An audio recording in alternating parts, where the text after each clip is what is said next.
Today I'm gonna be having a look at my top 10 list of favorite films, and we'll probably start really slowly and then... Room 237 is a 2012 American documentary film directed by Rodney Asher about interpretations of Stanley Kubrick's film The Shining 1980, which was adapted from 19... If you like that, raise your hand. You might be surprised to see a documentary here, and I think it's the only one, but I chose it mostly because this is the most quintessential documentary for a cinephile.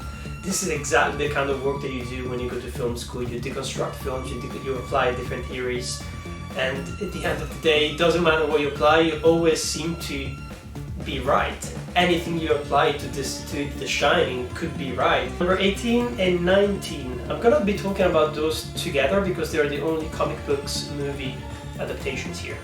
So number 19 for me was Spider-Man Into the Spider-Verse, and number 18 was Avengers Infinity War. I put them together as they are because for several reasons you will see. I chose Spider-Man Into the Universe mostly because it's just breathtaking when it comes to the animation. It's so beautiful.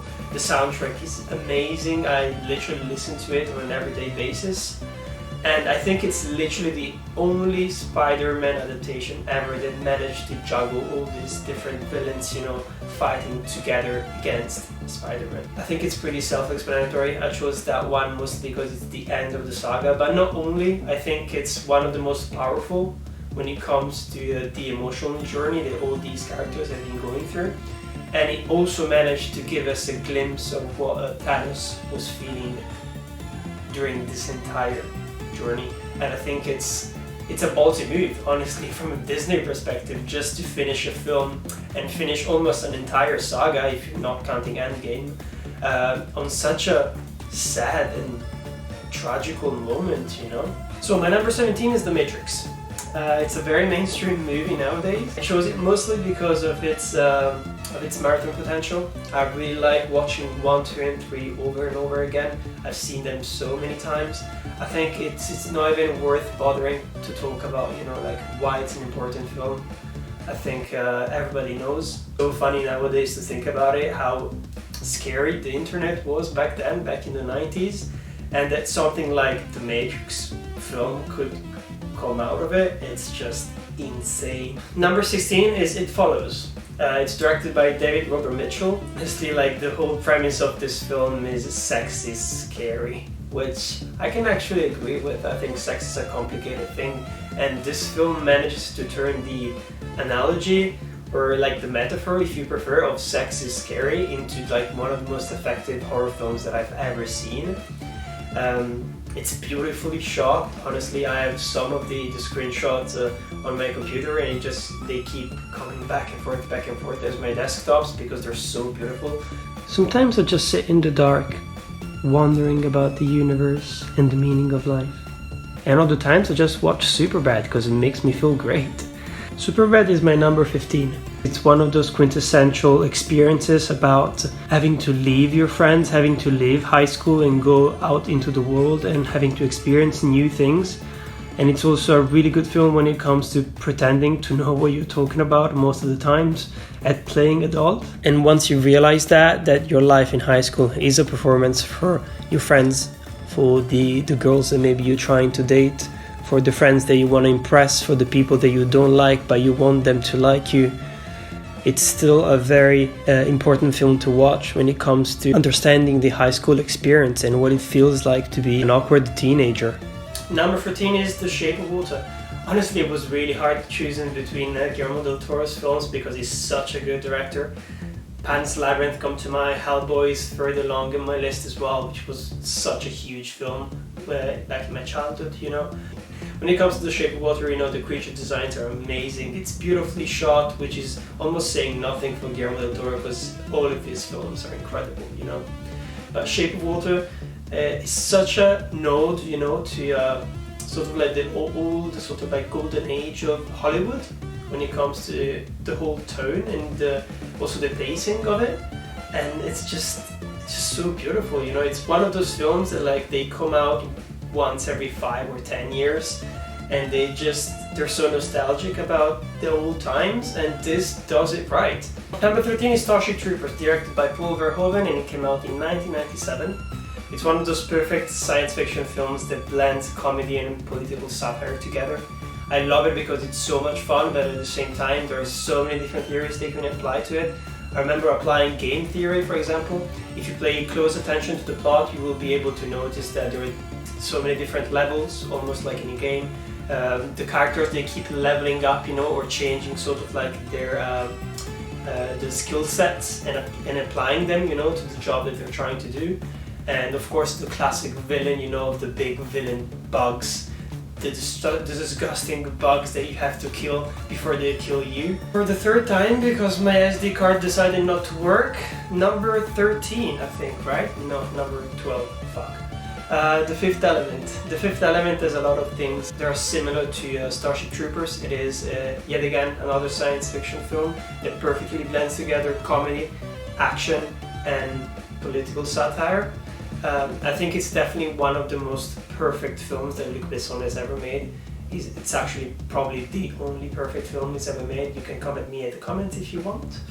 And I think it's beautiful mostly because of how it perfectly blends CGI and practical effects together. I think it was definitely one of the first ones, if you don't count, of course, Terminator 2, for example.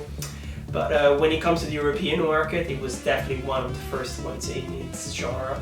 And it's still so entertaining, especially Bruce Willis, and he has so much chemistry with everyone else on screen, it's insane.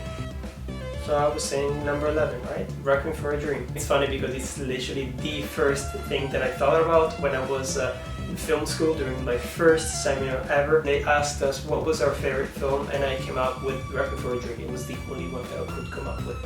And when I think back about it, I think it's definitely still the case. Requiem for a Dream is one of those films that maybe you cannot rewatch on a regular basis, but like it still grips you from the inside. You know, there is something about it that is just so violent and raw.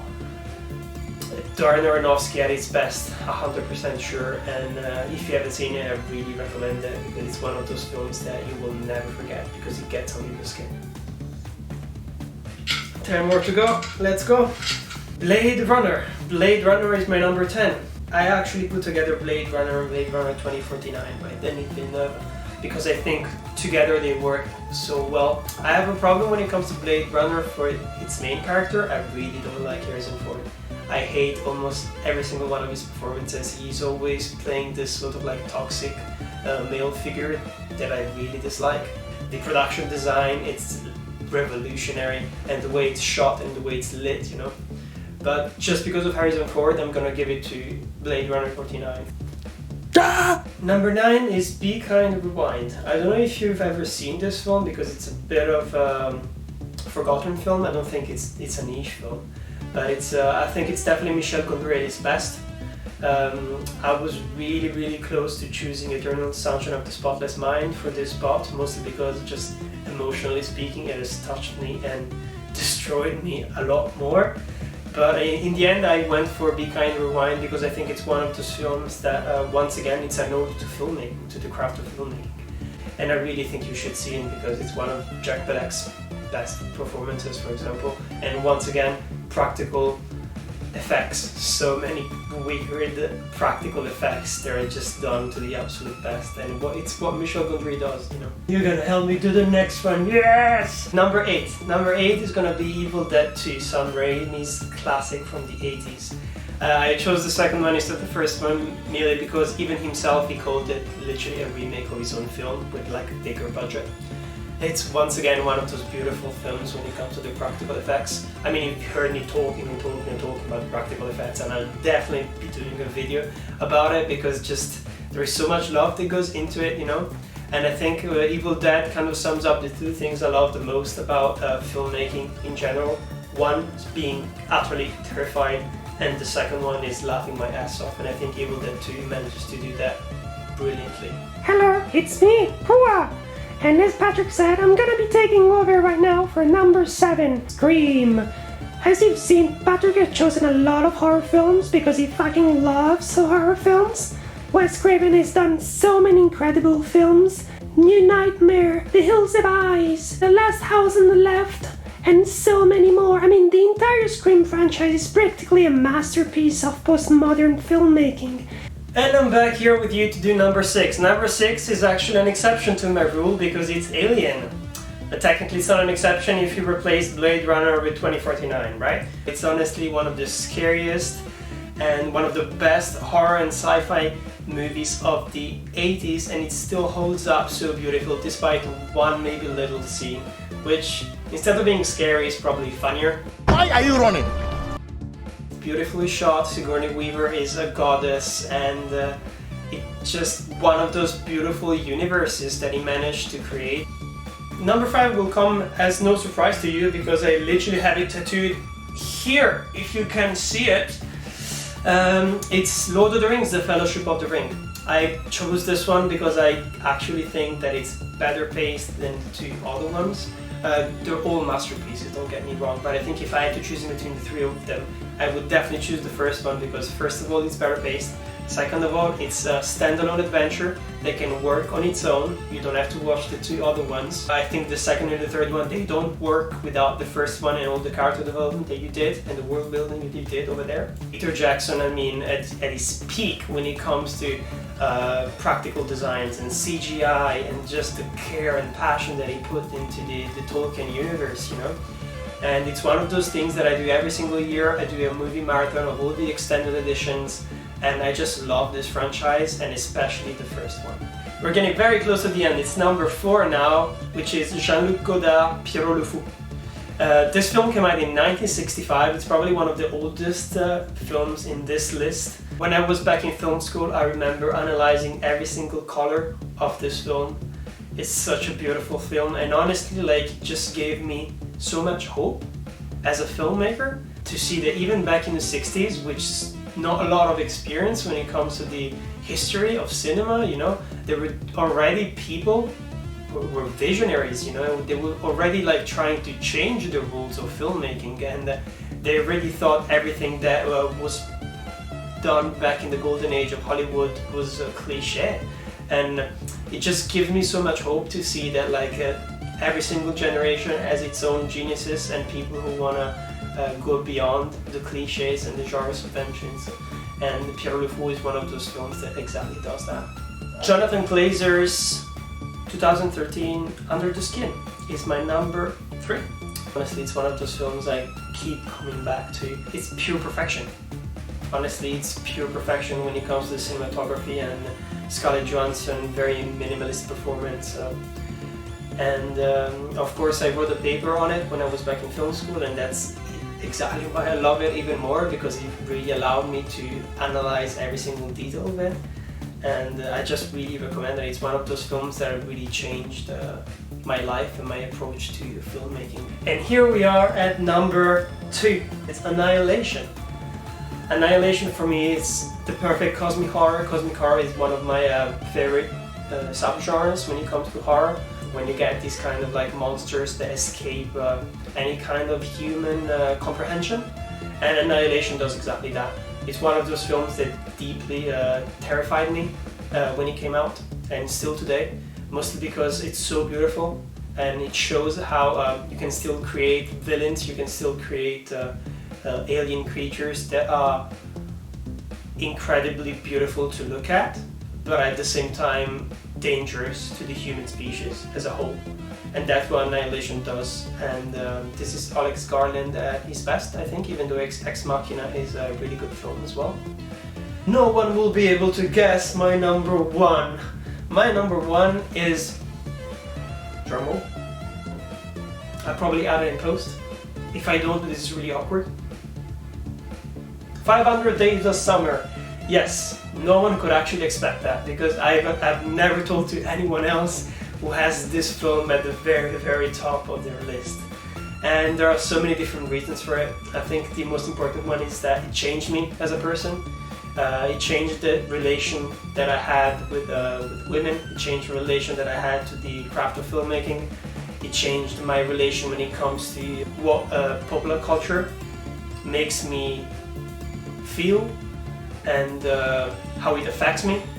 and how it shouldn't affect me as well, and how I should be able to take a step back, you know, and realize that there are certain things that I should be able to deconstruct and not simply accept as realities. 100 Days of Summer was the last paper that I wrote back in film school before finishing in 2016, and still today it's one of those films I always go back to. I've had the banner on my Facebook page for like 4 years now. Cinema can deeply change you as a person, and it can affect in such powerful ways.